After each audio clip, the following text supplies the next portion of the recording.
What's going on, guys? Brian's Level of Reptiles, and today we got eggs.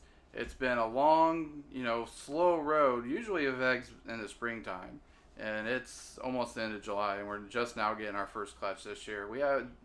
We're expecting about 8 girls to lay this year, and so far this is the first one that we're gonna have. I don't know how many eggs we're gonna pull her. We're gonna show how to set up an egg box and see how many eggs we got. This is from our Ultra Male clutch. It's double het to double het, so 1 out of 4 eggs should be Ultra Male. Everything in it will be Het Clown. Like I said, we have another girl that's due in about 2 weeks from now, so that'll be our second clutch. We will be shooting a video for that. The rest of them, I don't know, they're building, they're getting big, they're just not doing anything. They're all still eating, so we'll see if we get any more by the end of the year. But it's going to be a really late season. But without further ado, let's set up that box. Okay, we're going to set up this box. What you need is we use a 6-quart tub, vermiculite, and an egg hatch tray. I just want to throw this out there. There is probably 100 different ways to make an egg box. So what we do is, like I said, we use the 6-quart, and then we end up throwing it in an incubator. I'm just going to show you kind of how we do it. You don't even have to have the substrate. As long as you have an egg hatch tray, technically you can use just water. All you need, all the box is for, is to create humidity, right? So this isn't going to help you create any humidity. It's all about the water.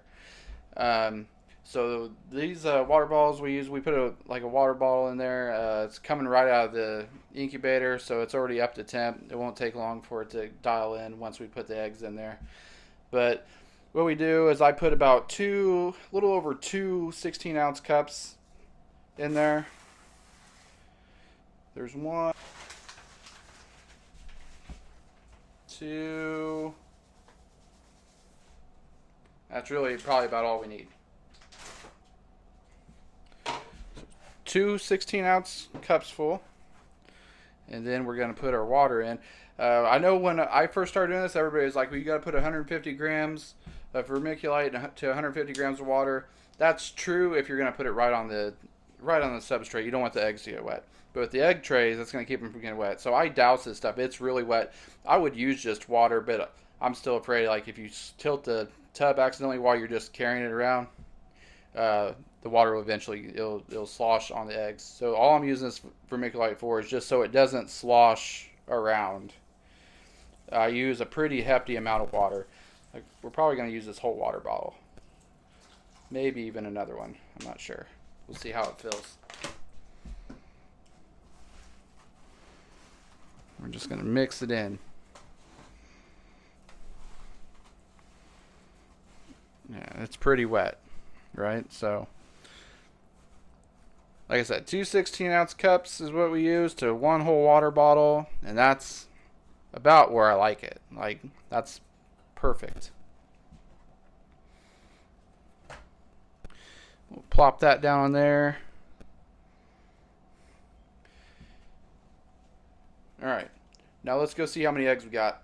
Alright, well, this is why I'm not a video expert. I took her off the eggs, showed you guys, didn't hit play, but here we are now. We have the eggs.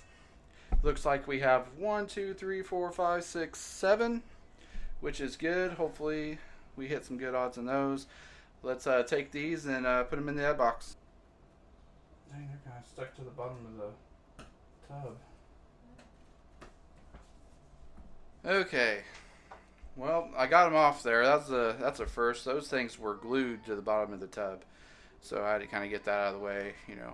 I would have loved to show that to you. Probably would have been a little bit comical, me getting that out of the tub, but I didn't feel like videoing it. That's not worth the camera being in our way trying to get eggs from tearing. But usually we separate them. These things are super stuck. I'm not even going to attempt it. They're going to stay in the pile that they're at. I checked this morning and there wasn't any in there, so I'm kind of surprised they're that glued together after. I mean, she probably laid them within the last 5 or 6 hours, and they're on there. They're stuck. But let's get the lights out and we'll candle them.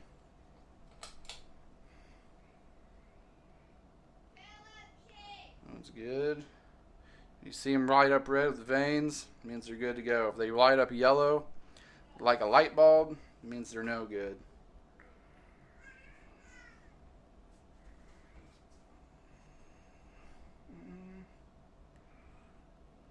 That one's good. That one's good. But you see that? See all them veins in that one? I don't know if you guys can see it real good. But like I said, we normally separate them, but have them being stayed together, it's really not going to hurt anything. And I don't feel like going against the risk of ripping one. I think we could be all right with Band-Aids. I'd rather not, and just let them sit the way they're sitting.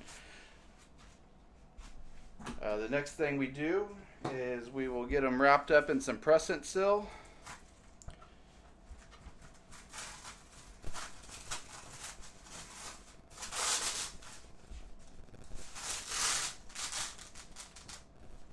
Like so.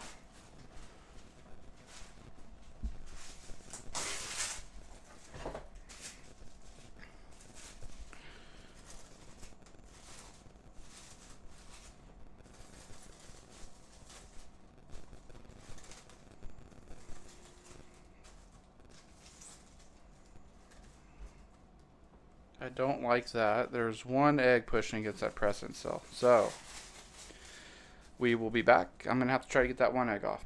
Okay. That was a little bit harder than it needed to be.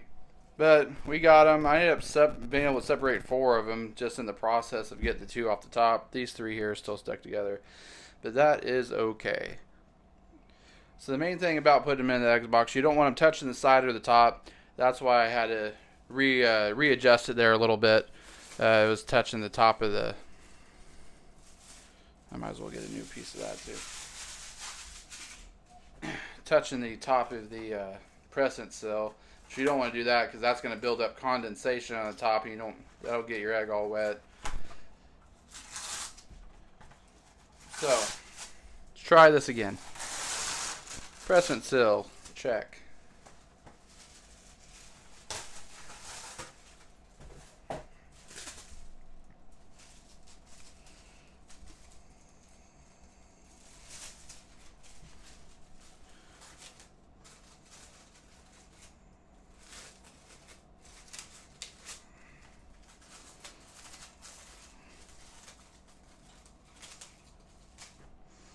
Just kind of smooth it out on there. Oop. It's stuck. Then you want to take your lid, whatever I did with it. Oh, it's underneath it.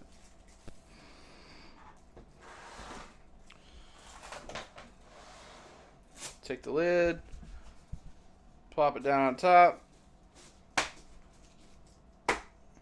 And these things are good to go. We will see them again in about 55 to 60 days. I do put a label on there. What was bred to each other. In this case, like I said, it's our girl Ellie. She is a pastel inchy head ultra male. To our boy Reese, and he is a black pastel clown head ultra male. Laid today's date, and they will be due September 17th. So we will be back here to cut that. And then off to the incubator it goes. Alright guys, that was kind of a cluster. But we got 7 good eggs. We'll see what we get here in about 60 days. I don't think I mentioned our incubator temperature. We run it at 89 degrees. That way if it fluctuates just a little bit between 88 and 90, we're still good. We do have a fan in the incubator, but you never know. Just height wise, every once in a while it might get a little cooler, it might get a little hotter. We've never had an issue with it. But that's why we keep it at 89. Works great. Usually about day 57, they're coming out of the egg. But that's all I got. Like I said, first clutch down of the year. Hopefully we have at least 5 more. Like I said, we had 8 girls possible. I'm pretty sure I'm eliminating 2 out. They're not doing anything. They're not really building or anything. So they will be for next year. But until next time, which will probably be in a couple weeks. It's been slow around here. This is the first thing of anything that's been going on other than feeding snakes and watching snakes build. So here in 2 weeks, we should be getting more eggs, and we'll see you then.